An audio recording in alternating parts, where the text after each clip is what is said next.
آیت نمبر 29۔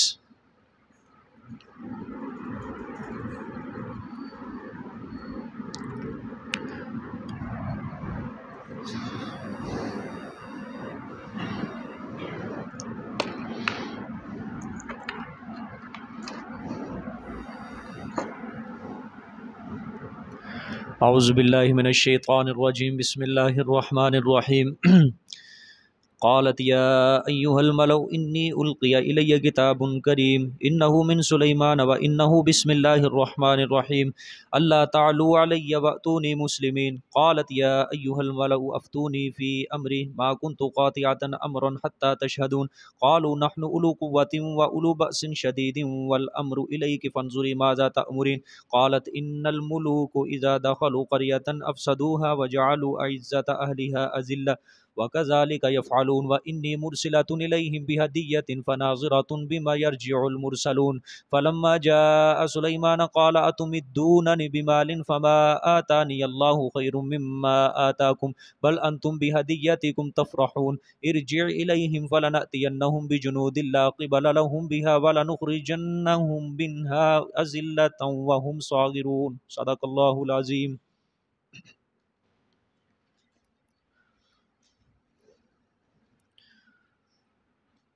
حضرت سلیمان علیہ السلام نے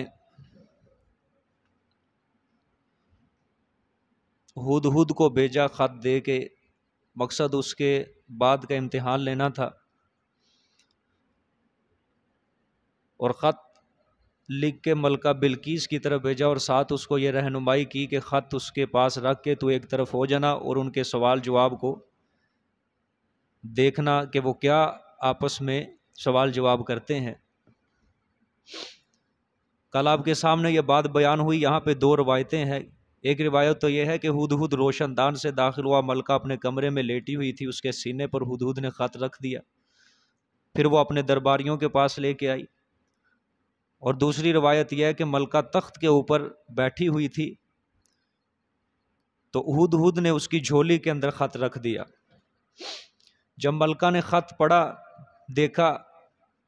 تو پھر اس نے اپنے درباریوں کو مخاطب ہو کر کہا، ترجمہ دیکھیں، قالت یا ایہا الملأ انی القی الی کتاب کریم۔ کہا ملکہ نے، اے درباریو، یا ایہا الملأ،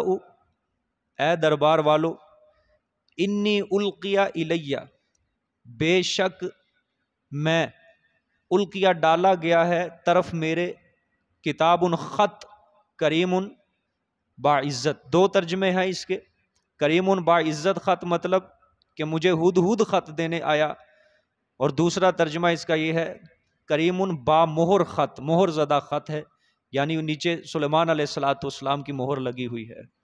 اور وہ خط کیا ہے؟ انہ من سلیمان، کہ بے شک وہ خط سلیمان کی طرف سے ہے، وَإِنَّهُ بسم اللہ الرحمن الرحیم، اور بے شک وہ شروع اللہ کے نام سے جو بڑا مہربان رحم کرنے والا ہے۔ یہ خط شروع کرتے وقت، لکھتے وقت حضرت سلیمان نے اس کا ذکر کیا، اللہ کے نام کے ساتھ خط شروع کیا۔ اور خط کیا تھا؟ اللہ تعلو علی واتونی مسلمین، یہ کہ نہ چڑھو تم اوپر میرے، اللہ تعالی علیہ، یہ کہ نہ چڑھو تم اوپر میرے، واتونی مسلمین، اور آؤ تم میرے پاس حکم بردار ہو کر۔ ملکہ نے جب خط حاصل کیا، اس کو پڑھا تو ملکہ سمجھدار تھی، اس نے خط کے اوپر خود عمل نہیں کیا، سمجھداری سے اس نے کام لیا، اپنے درباریوں کے سامنے، وزیروں کے سامنے اس خط کو پڑھا اور کہنے لگی کہ ہماری طرف ایک خط آیا ہے، وہ خط سلیمان کی طرف سے ہے جس کے شروع میں بسم اللہ لکھی ہوئی ہے، اور اس کا عنوان خط کا یہ ہے کہ میرے مقابلے کے اندر تکبر اور سرکشی نہ کرو، شرک نہ کرو اللہ کی زمین کے اوپر، خدا کے فرما بردار بندے ہو کر سر جھکائے میرے سامنے آ جاؤ، یعنی مسلمان ہو کر آ جاؤ، خدا کے فرما بردار بندے ہو کر آ جاؤ۔ آگے دیکھیں، قالت یا ایھا الملأ افتونی فی امری، کہا ملکہ نے، اے دربار والو، افتونی، مجھے مشورہ دو تم، افتونی فتویٰ دو، مجھے مشورہ دو، فی امری، میرے اس معاملے میں، ما کنت قاطعتن امرن، نہیں ہوں میں طے کرنے والی کسی بات کو، قاطعتن طے کرنے والی، امرن کسی بات کو، حتی تشہدون یہاں تک کہ تم حاضر ہو وہ میرے پاس اور مشورہ دو۔ ملکہ نے کہا دیکھو گزشتہ زمانے سے جب سے میں تخت نشین ہوئی ہوں، میری یہ پرانی عادت ہے کہ جب بھی کوئی معاملہ آتا ہے، چھوٹا بڑا معاملہ ہوتا ہے، میں تمہارے بغیر اس کے اوپر عمل نہیں کرتی، میں ہر معاملے کے اندر تمہیں ضرور شریک کرتی ہوں، تم مجھے مشورہ دو، تم مجھے آگاہ کرو کہ کیا کرنا چاہیے۔ قالوا نحن اولو قوۃ و اولو بأس شدید، اب یہ ارکان سلطنت نے جواب دیا ملکہ کو، کہا انہوں نے کہ اگر مقابلہ مناسب ہو تو نحن اولو قوۃ، ہم ہیں قوت والے، ہم قوت والے ہیں جسہ اور تعداد میں، وَأُولُو بَأْسٍ شَدِيدٍ، اور صاحب ہیں روب سخت کے، ہم بڑے روب والے ہیں، ہمارا روب ہے، وَالْأَمْرُ إِلَيْكِ فَانْظُرِي مَاذَا تَأْمُرِينَ، اور معاملہ طرف آپ کے ہے، پس دیکھ تو کیا کچھ تو مشورہ دیتی ہے، کیا کچھ تو ہمیں حکم دیتی ہے۔ وزیروں نے کہا کہ ملکہ صاحبہ ہماری تعداد بھی بہت زیادہ ہے، اگر مقابلہ کرنا ہی ہے تو ہماری تعداد بھی ہے، ہمارے پاس جنگی سامان بھی ہے، سب کچھ ہمارے پاس موجود ہے، افراد بھی ہیں، ہمارا روب بھی ہے، نحن اولو قوۃ، طاقت والے بھی ہیں اور ہمارا روب بھی ہے، لیکن پھر بھی اگر آپ جو مناسب سمجھیں آپ اس کے اوپر عمل کریں، فیصلہ ہم آپ کے اوپر چھوڑتے ہیں، اختیار سارے آپ کے پاس ہیں، آپ جو ہمیں مشورہ دیں۔ قالت ان الملوک اذا دخلوا قریۃ، اب یہ مشورہ ارکان سلطنت نے کیا دیا؟ جنگ کا، کہ ملکہ صاحبہ ہم جنگ کرنے کے لیے تیار ہیں، یا انہوں نے کہا کہ پھر بھی اگر جو آپ مناسب سمجھے ہم اس کے لیے بھی کیا ہے عمل کرنے کے لیے تیار ہیں، فیصلہ آپ پر چھوڑتے ہیں۔ اب ملکہ نے بڑی سمجھدار تھی، یہ بھی عورت بڑی سمجھدار تھی، بادشاہوں کی جو سوچ ہوتی ہے وہ عام بندہ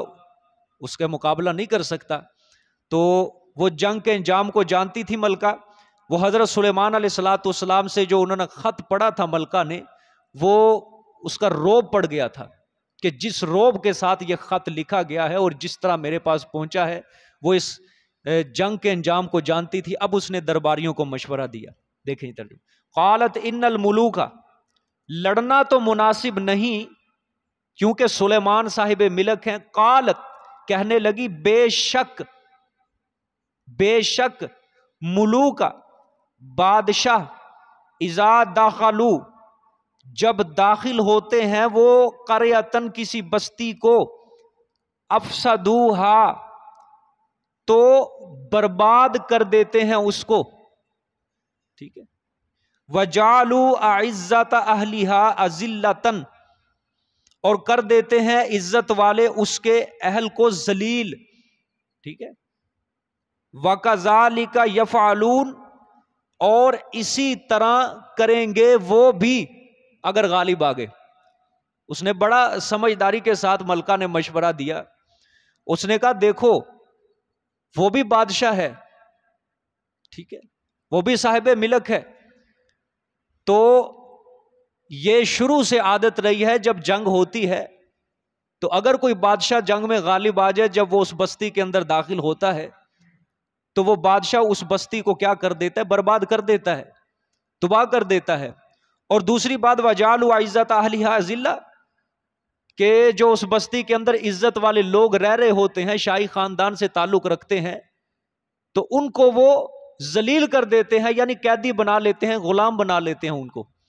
تو وَكَذَلِكَ يَفْعَلُونَ اگر سلیمان ہمارے اوپر غالب آ گئے تو وہ بھی ہمارے ساتھ اسی طرح کر ڈالیں گے اگر وہ غالب آ گئے، تو جنگ مناسب نہیں ہے۔ اب اس نے ملکہ نے امتحان لیا حضرت سلیمان علیہ السلام کا، ارکان سلطنت کے مشورے کو اس نے رد کر دیا، اب اس نے ملکہ نے حضرت سلیمان کا کیا لیا؟ امتحان لیا۔ وَإِنِّي مُرْسِلَةٌ إِلَيْهِمْ بِهَدِيَّةٍ فَنَاظِرَةٌ بِمَا يَرْجِعُ الْمُرْسَلُونَ، بِمَا يَرْجِعُ الْمُرْسَلُونَ، اور بے شک میں بھیجنے والی ہوں طرف ان کے ہدیہ، بے شک میں بھیجنے والی ہوں طرف ان کے ہدیہ، فناظرۃ پس دیکھنے والی ہوں، بیما یرجع المرسلون کیا جواب لے کر واپس آتے ہیں، المرسلون قاصد،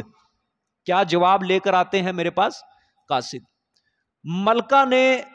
اپنے وزیروں سے کہا کہ دیکھو میں جنگ کرنا مناسب نہیں سمجھتی، پہلی بات تو یہ ہے میں اس کے پاس ایک تحفہ بھیجتی ہوں، تحفہ جب بھیجوں گی اگر اس نے وہ تحفہ میرا قبول کر لیا تو سمجھو وہ ایک بادشاہ ہوگا، دنیا کا بھوکا بادشاہ ہوگا، تو وہ نبی نہیں ہوگا۔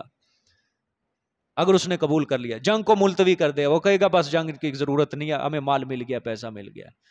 اور اگر وہ ہوا اللہ کا نبی تو وہ اس ہدیے کو رد کر دے گا، اس کو دنیا کی ضرورت نہیں ہوگی، اور وہ اس وقت تک ہم سے راضی نہیں ہوگا جب تک ہم اس کے دین کو قبول نہ کر لیں۔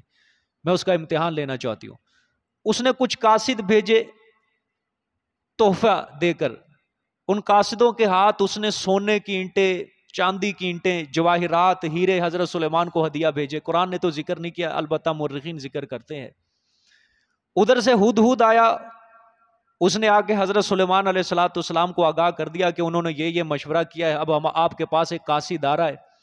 تو وہ آپ کو تحفے دے گا۔ تو حضرت سلیمان علیہ السلام نے جنات کے کام ایک کام سپرد کیا جنات کو کہ جب تک وہ بستی کے اندر داخل نہ ہو جائے مجھے آگاہ کرتے رہنا کہ وہ قاصد جو تحفہ لانے والے ہیں وہ کہاں کہاں تک پہنچ رہے ہیں، اور میرے شہر سے 3 میل ایک سڑک چاندی کی اینٹوں کی بچھا دو، جس جگہ سے وہ قاصد آئیں گے ہمارے پاس 3 میل تک چاندی کی سڑک بچھا دو، اور اس کے ارد گرد سونے کی دیواریں کھڑی کرو، اور سونے کی دیواروں کے ارد گرد ایک حوض بناؤ، پانی چھوڑو،